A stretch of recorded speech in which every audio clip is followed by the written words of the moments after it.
Bismillah ar-Rahman ar-Rahim, alhamdulillahi rabbil alameen, wa salatu wa salamu ala rasulillah wa ala alihi wa sahbihi ajma'in. Welcome to episode 7 of the Salah series.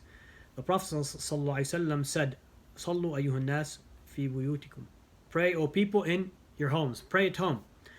فإن أفضل الصلاة صلاة المرء في بيته إلا المكتوبة. For indeed, the best prayer is a person's prayer at home, in their house, except for the obligatory prayer. The Prophet ﷺ is telling us, pray, O people at home, pray at home. Meaning, don't just perform prayers in the masjid, pray at home. For indeed, the best prayer of a person is their prayer at home, except for the obligatory prayer. So of course we know the obligatory prayers, the 5 daily prayers that are obligatory, it's better to perform them in the masjid with the jama'ah. The reward for that is multiplied so much. And the scholars, some have said it's highly recommended to perform the obligatory salah, the 5 daily prayers in the masjid and jama'ah, and some said it is an obligation to do them in the masjid and jama'ah. But either way, it is highly rewarding to perform the 5 obligatory prayers in the masjid with a jama'ah. But with regards to voluntary prayers, the Prophet ﷺ is telling us that the best of our prayers are done at home. The voluntary, the extra, the optional prayers are those that people pray at home, in their homes. There's so many benefits from that. One is that a person's family at home, they see them pray as well, and they might remember to pray. They see them, they learn Salah, the kids learn Salah, they see their parents praying. So it's not just a person goes and prays all their salahs in the masjid, their fard and their sunnahs and all the voluntary prayers, and so when they go home they don't pray at all. So their family and their children, they don't see them praying, they don't learn the prayer, they're not reminded to pray. Also, establishing prayer in the salah, establishing prayer or salah at home, there's a lot of blessings and benefits in that. But also, there's one very important reason behind that, which is when someone prays at home, it's more likely to be sincere because there's no one around from the people, to show off in front of.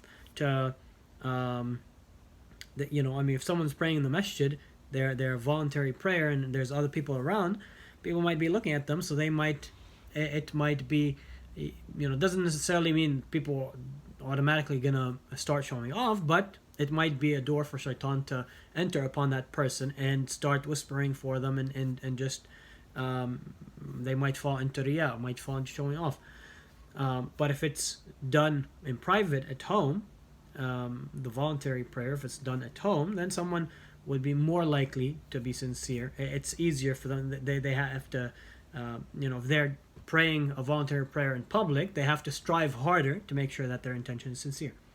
But that's why the Prophet ﷺ said in another authentic hadith, من استطاع منكم أن يكون له خبيء من عمل صالح فليفعل. Whoever of you who's able to have some hidden good deeds, then let him do so. In other words, the Prophet ﷺ is telling us, if we're able to do some good deeds in private that are hidden, that no one else knows about, in other words, no one, they're not public, they're not open, people don't know about them, good deeds that a person does in private, hidden good deeds, then do so.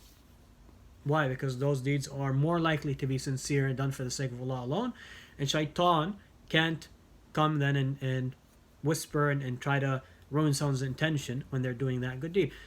See, the thing is, shaitan, when someone wants to do a good deed, shaitan's obviously not happy and is going to shaitan's going to try his best to stop that person from doing a good deed.